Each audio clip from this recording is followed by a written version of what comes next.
Cinderella met a lovely fellow, Prince Charming, at the ball. The ugly sisters with their warts and blisters used to make her scrub and crawl. I'll tell her tale for one and all. Cinderella.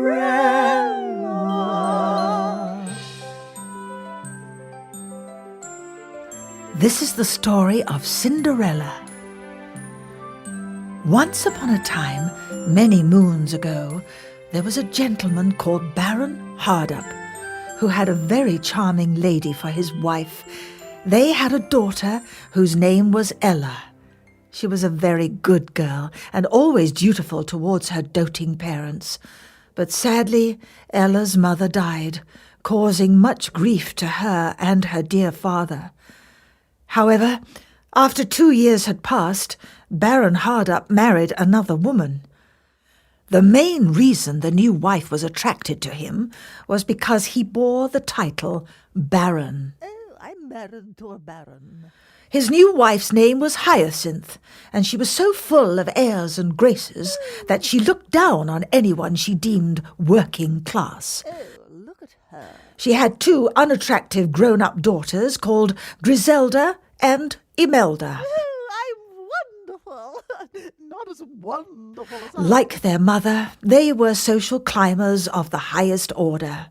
They would do anything in their power to climb to the top of the social ladder. In fact, their ambition was to marry into royalty. The Baron's beautiful daughter Ella suffered greatly at the hands of these 3 harridans. They were jealous of her good looks, her charming nature, and her ability to get on with everyone around her. Griselda and Imelda particularly hated her. They pushed her around and made her do all the chores around Hardup Hall, where they all lived in relative poverty, due to the spendthrift ways of the Baron's insatiably greedy new wife. Do you like my new hat? The Baron's manservant, Buttons, was the only one to recognize poor Ella's plight. Griselda and Imelda, whom Buttons called the ugly sisters, forced their poor stepsister to clean the chimneys every day, Up the chimney now. causing her clothes to be covered in cinders. "Oh, look, Ella's covered in cinders," remarked Griselda. "That's what we'll call her, Cinderella." "Aha, Cinderella! I think that name has a ring to it," Imelda noted, laughing at the newly renamed Cinderella's expense. The 2 ugly sisters and their insidious mother, Hyacinth, continued to laugh with all their might.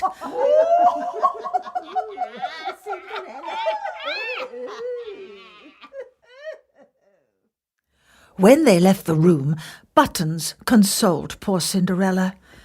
"Don't worry, they'll get their comeuppance. What goes around comes around," he added, as Cinderella sobbed into her handkerchief.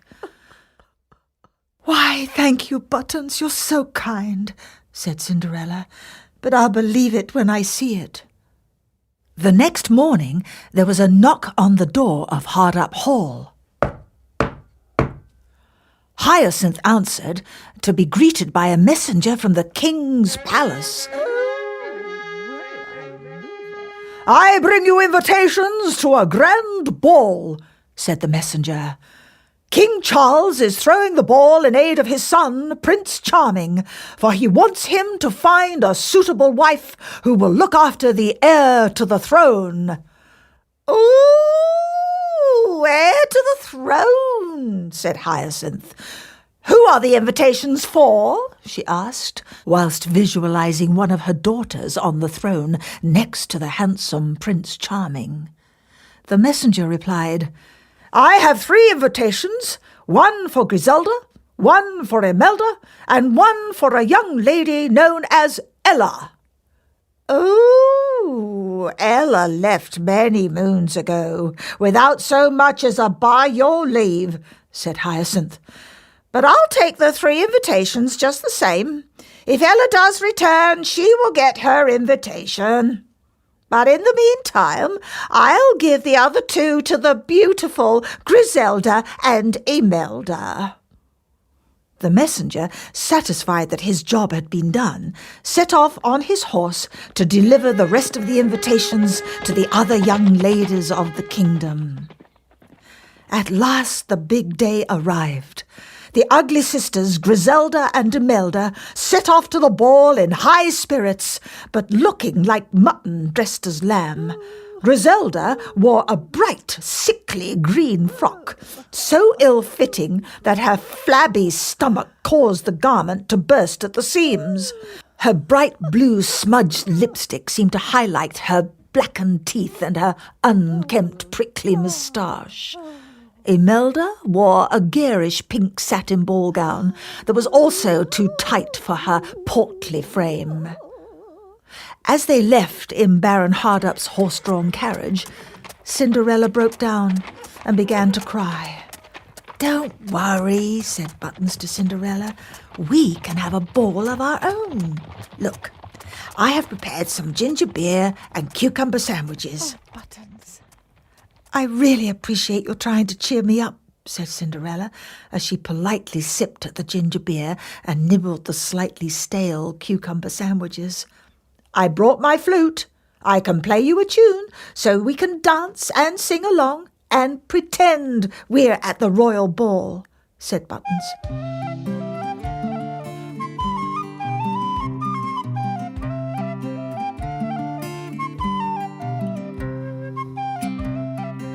And as the two of them danced for an hour or more, Cinderella began to accept that she was never destined to go to the ball. She also came to appreciate that the finer things in life did not come from being rich, but from the heart as someone as humble as the kindly Buttons. Suddenly, there was a loud knocking at the door of Hardup Hall. Baron Hardup burst into the room and ordered Buttons to answer the door. "Whoever it is, send them away. I am busy reading my papers, and I do not wish to be interrupted. Also, I would appreciate it if you would stop dancing around and playing music. I need peace to concentrate on all things important to me." "No problem," said Buttons as he left to answer the door. Cinderella and her father, Baron Hardup, had a brief but reflective moment. "I am sorry you were not able to attend the royal ball," said Baron Hardup, "but you must accept your fate, as I must accept mine. We are both lumbered with Hyacinth, Griselda, and Imelda, and unless our fortunes change dramatically, we will have to endure them for the rest of our lives." On that note, Baron Hardup briefly hugged his confused daughter before returning to read his papers. "Thank you, Daddy." Shortly afterwards, Buttons returned with an old woman at his side. "Who are you?" inquired Cinderella. "I am your fairy godmother," said the old woman, who twirled 3 times, thus transforming herself into a beautiful fairy with huge white wings, a long sparkling magic wand, and a little halo that hovered just above her beehive of blonde hair. "My fairy godmother? This is extraordinary.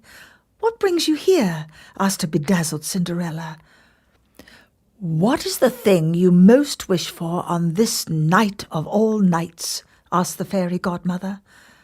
"If the truth were known," whispered Cinderella, "I wish I could go to the ball." "I was summoned here by the force of magic," said the fairy godmother, "and believe me, Cinderella, you shall go to the ball." Without hesitation, with her magic wand, she conjured up an invitation to the ball. Cinderella's name was written across it in gold and endorsed by the king's signature. "Oh, this is wonderful," said Cinderella. "But alas, I don't have any clothes to wear to the ball." The fairy godmother again waved her magic wand, causing Cinderella's old rags to be transformed into the most beautiful ball gown ever seen. What's more, her scruffy, soot-ridden shoes were replaced by a pair of gorgeous crystal glass slippers. "Oh, this is marvellous!" exclaimed Cinderella. "I am very grateful, but alas, I still won't be able to go to the ball, for I have no way of getting there." "Fear not," said the fairy godmother. "I have a solution." On saying that, she opened the window and pointed her magic wand at an old hollow pumpkin that had been lying in the courtyard since Halloween. A flash of light suddenly surrounded the pumpkin that mysteriously morphed into the most beautiful and illustrious carriage Cinderella had ever seen. "Wow," said Cinderella. "Oh, this is marvellous. But I still can't go to the ball, as there is no horse to guide the carriage to the palace." "Fear not," said the fairy godmother again. "You should know by now that I have solutions for such matters."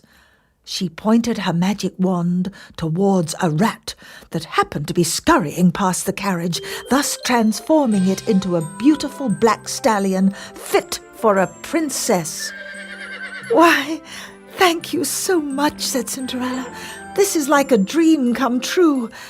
But alas, I still can't go to the ball. I have no one to drive the carriage to the palace." "I'll drive you there," said Buttons, "but Baron Hardup hasn't brought me a suit for years." "You don't need to drop hints," said the fairy godmother, with a knowing smile on her kindly face. In no time at all, she had transformed the scruffy-looking Buttons into the most dandy and handsome horseman Cinderella had ever seen. Cinderella cried out in delight and thanked Buttons and her fairy godmother. "Oh, thank you, thank you, thank you. My dream has come true."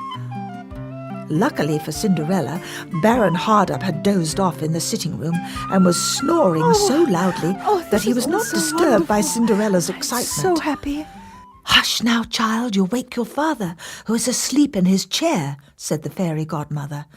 Then she waved her wand one more time. Suddenly, Cinderella and Buttons found themselves in the carriage behind the horse, with the fairy godmother standing nearby. "You are now prepared to go to the royal ball in style, my child," said the fairy godmother. "But remember, this is magic, and like all magic spells, they have to wear off at some point. You must remember to leave the palace before the stroke of midnight, for at this moment your beautiful dress will turn back to rags, and the horse and carriage will turn back into the hollow pumpkin and the rat. Your handsome horseman will be plain old Buttons in his scruffy servant attire." "I'll be sure to remember that," said Cinderella. "I shall leave at least 20 minutes before the stroke of midnight in order to give us time to return to Hardup Hall in style." "Goodbye, Cinderella, and good luck," said the fairy godmother, who mysteriously and slowly vanished into thin air. As Buttons guided the horse and carriage towards the palace, people in the street stopped to stare at the magnificent sight. "What a fantastic adventure," said Cinderella. "I shall go to the ball." "I know, it's wonderful," said Buttons. "You look so beautiful and elegant. Once you are there, you will be the belle of the ball." Meanwhile, at the ball, Prince Charming wandered around, introducing himself to the ladies of the kingdom. Although polite and courteous to all of them, he looked visibly antagonized by the two hags who were following him around.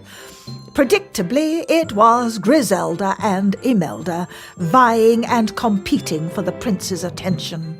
"Oh, your highness," said Griselda, "I've heard so much about your balls. I hear they get bigger every year. Is this your biggest ball to date?" "He's not interested in you," said Imelda. "It's quite clear he only has eyes for me." "Dear ladies," said Prince Charming, "thank you for your attention, but I must ask you to leave me in peace, for I have just seen a lady so elegant and so fine that I am compelled to approach her and invite her to dance with me." He was looking towards the ballroom door, where Cinderella had arrived, looking so beautiful and magnificent that she had already managed to steal the prince's heart. "Who's that, pray?" said Griselda, oblivious to the fact that the beautiful lady was her downtrodden stepsister, Cinderella. "I don't know, and I don't care," replied Imelda as the prince approached his new potential love. "He'll soon tire of her," said Griselda. "She's scrawny and not half as glamorous as I." "Too right," said Imelda.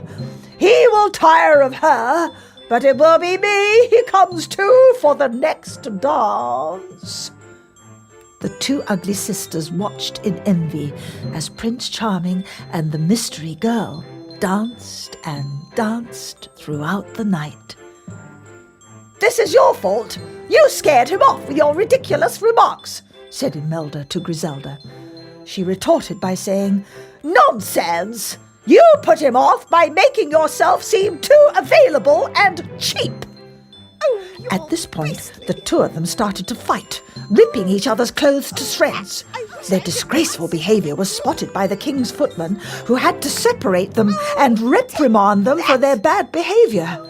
The prince and the mystery girl laughed about the unseemly episode as they waltzed across the ballroom, staring lovingly into each other's eyes. "I'm having such a wonderful time," said Cinderella. "So am I," said Prince Charming, who added, "Whatever happens between us, I will savour this moment for the rest of my life." "Oh, look at them," said Griselda. "They don't look right together." "You're right," said Imelda. "There's something about her that doesn't ring true." By now, Hyacinth, who had been monitoring the ugly sisters' activities, joined her daughters. "Try and split them apart," said Hyacinth. "That girl is an imposter." The irony was that the only imposter there was Hyacinth, who had gained entrance to the ball by passing herself off as Cinderella. Before either of the ugly sisters had the opportunity of breaking the bond between the love-struck prince and the mystery girl, the clock started to strike midnight. "Oh, no!" Cinderella panicked. "I'm so sorry, Prince Charming, but I have to go." And then in haste, she ran away. "Where are you going?" shouted the prince. But in fear of her identity being revealed, Cinderella swiftly left the palace. On the way down the steps, Cinderella tripped and lost one of her crystal slippers. Noticing she was once again wearing rags, Cinderella ran on past the palace guards so fast they could not see her face. She saw Buttons waiting next to the hollow pumpkin and the rat. "Come," said Buttons, who was also back in his old clothes. "Let's get back to Hardup Hall before we get caught out." "Yes, of course." As they ran home, Cinderella told Buttons what had happened between her and the prince. They concluded that it was better to have loved and lost than never to have loved at all.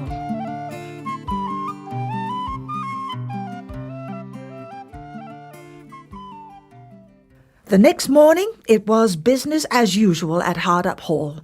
The ugly sisters and their mother forced Cinderella to make breakfast and tidy the house. Make sure the eggs are very well done. Finally, they ordered her to clean the chimneys, which always ensured she would look sooty and downtrodden. "Look at her, the scruffy little urchin," said Griselda. "I know, I'm ashamed to be associated with her," said Imelda. "Can you imagine if she had been allowed to attend the ball last night? She would put us all to shame. Now, said Baron Hardup, don't be too hard on Cinderella. She knows her place and works so hard. Stop picking on my wonderful daughters, said Hyacinth. You should have seen them last night at the ball. The prince was all over them like a rash. Said Baron Hardup doubtfully. I'm sure he was. And as usual disappeared behind his papers. Unexpectedly there was a loud knock on the door, followed by trumpets playing a regal fanfare. Buttons rushed to answer the door and was surprised to be greeted by a royal messenger, surrounded by guards and trumpeters. "Greetings," said the messenger, who stood at the steps of Hardup Hall, holding the crystal glass slipper Cinderella had lost whilst fleeing from the ball. Cinderella, Baron Hardup, the ugly sisters, and Hyacinth gathered around Buttons at the door. "What brings you to my humble abode?" inquired the Baron. "Less of the humble," said Hyacinth. "You are a baron, after all. Why are you holding that glass slipper?" asked Griselda. "Why, indeed?" asked Imelda. "There is something very strange going on here," she added, before being interrupted by the irritated messenger. "If you would let me get a word in edgeways, I will explain, dear lady. Last night, Prince Charming met the love of his life. Unfortunately, she unexpectedly fled from the ball as the clock struck midnight. On leaving, she lost this glass slipper on the palace steps." "Oh, she's very clumsy then, isn't she?" said Griselda. "Quite right," said Imelda. "But it's very good that the palace's lost property department is so efficient. I presume the prince no longer loves the fool who lost the slipper, but is attempting to return it to her by way of compensation." "You are wrong," said the messenger. "He intends to marry the lady whose foot fits the slipper." "Oh," said Griselda. "It's just coming back to me. The slipper is mine. It was I who danced with the prince for the entire duration of the ball." She grabbed the slipper and tried to force her swollen, hairy foot into it. But inevitably and predictably, Griselda failed to impress upon the messenger that the slipper had anything to do with her. "The slipper is mine!" cried Imelda. "It was I who danced with Prince Charming. I didn't mention it at first, for I was embarrassed about losing the slipper." She snatched the slipper from Griselda's hand and, like her ugly sister, tried to force her hairy, bunion-ridden foot into it. She sweated profusely and tried every way to get the slipper to fit her. "Enough is enough. You are not Prince Charming's love," said the messenger, confiscating the slipper from Imelda, who was devastated. She cried and wept into her mother's arms. "Oh, Mother! I've been deprived of being Prince Charming's love. What am I to do? I am a broken woman." "Well, you had your chance," said Baron Hardup. "Now step aside and let Cinderella try on the slipper." "Cinderella?" said Hyacinth. "Don't be ridiculous. She wasn't even at the ball." "Well, you never know. The slipper might just fit her anyway," whispered the Baron to his seething wife. Ridiculous. The messenger handed Cinderella the slipper and said, "Please try it on. It is my duty to ensure every maiden in the land has this opportunity," he added. "I have been to every home in the land, but failed to find any fair maiden whose foot is the exact fit for this wonderful slipper." The ugly sisters, Hyacinth and Baron Hardup, gasped with disbelief when it became apparent that the slipper fitted Cinderella's dainty foot perfectly. Buttons simply smiled and winked towards the delighted Cinderella. "Outrageous!" screamed Griselda. "Disgraceful!" cried Imelda. "It's a miscarriage of justice! The slipper is mine! My toenails had grown overnight. That's the only reason the slipper didn't fit." "Griselda and Imelda, you are a disgrace," said Baron Hardup. "You should be pleased for your stepsister." "Yes, you should," said the messenger. "And I am pleased too, for my work is done. I have found the prince's love, and he will be more than pleased with me for finding him the girl of his dreams." Cinderella was taken to meet the prince at the palace. The spark of love was rekindled. They spent their time together, falling more and more in love as the day went on. "I love you so much," said Prince Charming, who produced a ruby ring which he handed to Cinderella whilst going down on one knee. "Will you marry me and be my wife?" asked the prince. "Of course," said Cinderella. The loving couple were married in the palace the very next day and held their reception in the ballroom. "This is where we first met," said Cinderella. "It means so much to me that our wedding reception is here." "I agree," said Prince Charming. "The first time I saw you here in this very room, I knew I was to spend the rest of my life with you."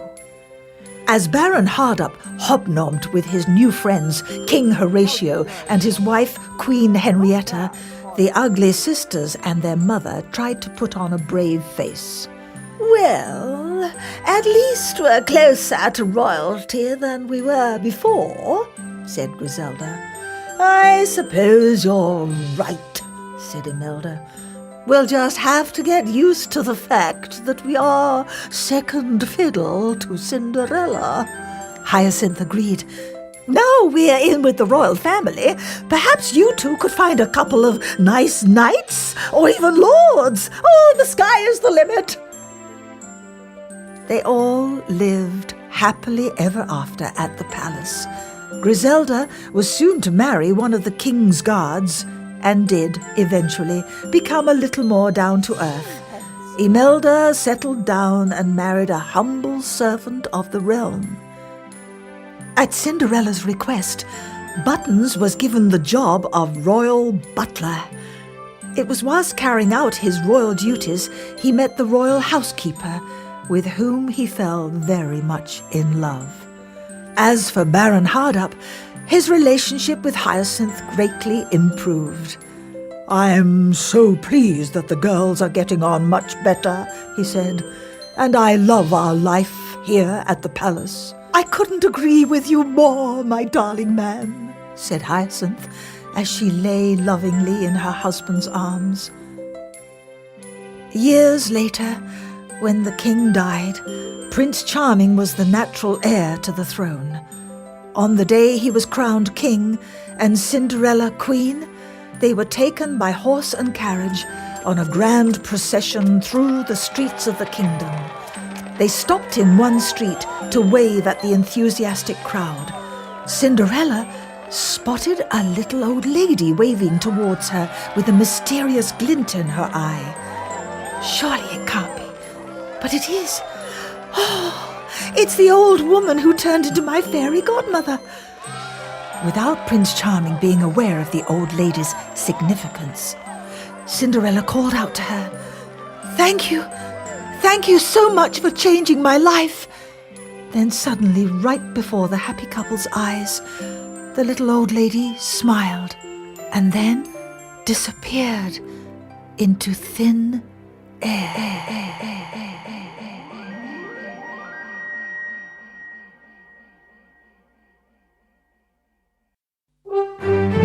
Cinderella met a lovely fella, Prince Charming, at the wall. The ugly sisters with their warts and blisters used to make her scrub and crawl. I'll tell her tale for one and all. As Beauty tucked into the fabulous banquet, the Beast appeared, and he shook her hand.